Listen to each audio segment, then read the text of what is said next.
Hi, this is Lady Lex UK and this is a Dreams Quickie tutorial. I've been going through the feedback forum trying to find queries that are quick and easy to do, and some of these have been answered in the forum and some of them haven't. This one is from a user who wanted to make a superhero game.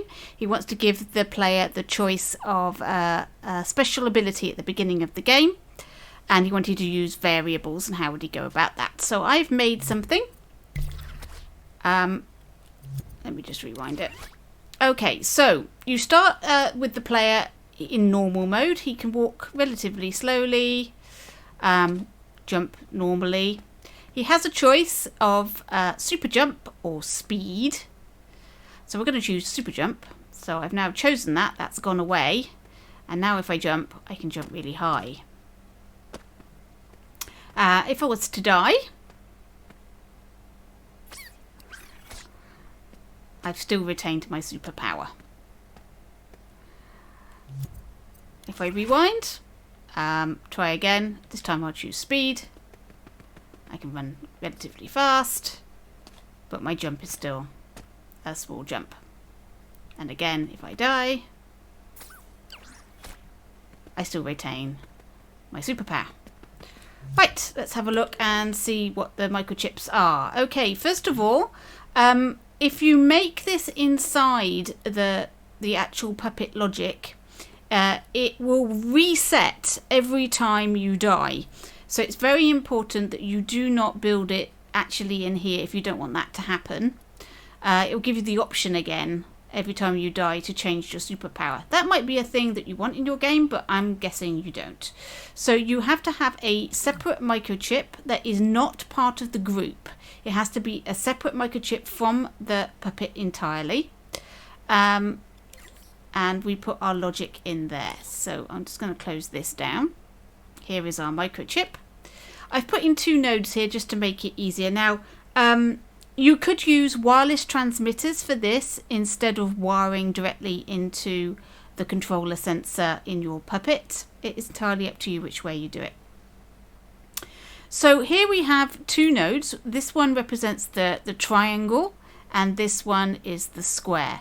And so that is wired from the controller sensor of the puppet.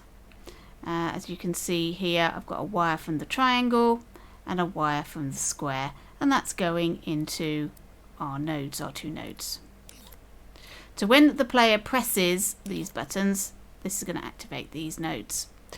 Right, I've got 2 AND gates. This one is dealing with the triangle. So it says if the player presses the triangle and this counter is full. Now this counter is set at the beginning of the game to be a 1. So it's full at the beginning of the game. And at the beginning of the game, it is also turning on the power to this text.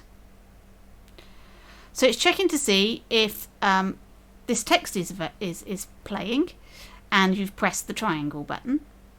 And then it activates this variable modifier. This variable modifier is going to change the variable called power. It's going to set it to 1. Here is the variable called power. I haven't changed any defaults so that you could set that so it's 0 or 2, 0 and 2 as the minimum and maximums, but it doesn't really make much difference. That's linked into a selector into the active port. Now on the selector, the active ports go 0, 1, 2. So we know we're going to set it to 1 or 2. So we need to put them into outputs B and C. A is left, so that if for whatever reason they get through, I don't know how it would be possible, but if they get through with an output A, just nothing will happen. They will just have the bog standard run and jump. So B has a keyframe. This keyframe is altering the settings. The settings in our blank puppet menu.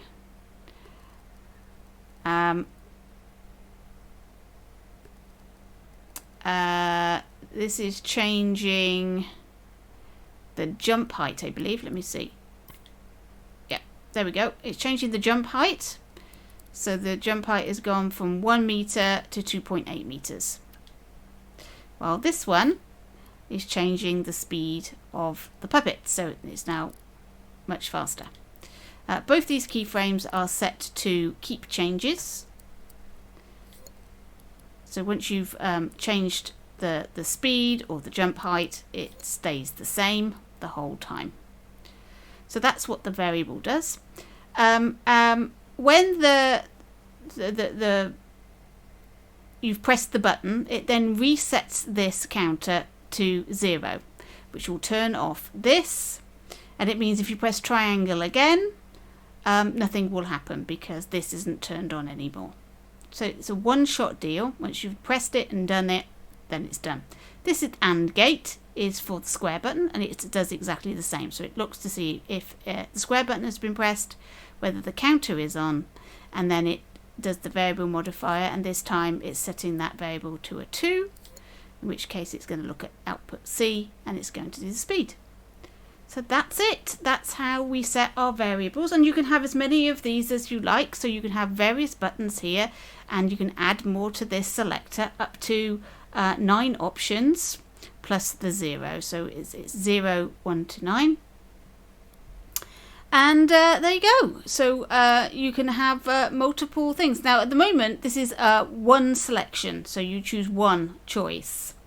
If you wanted to have it so that you had like a tick box selection, then you wouldn't do it this way, but you could still use variables that you'd have a variable for each power, and you set it to 0 or 1, and then that would directly go into the keyframe if it was a 1, and you'd have one variable for each power if you had a multiple selection.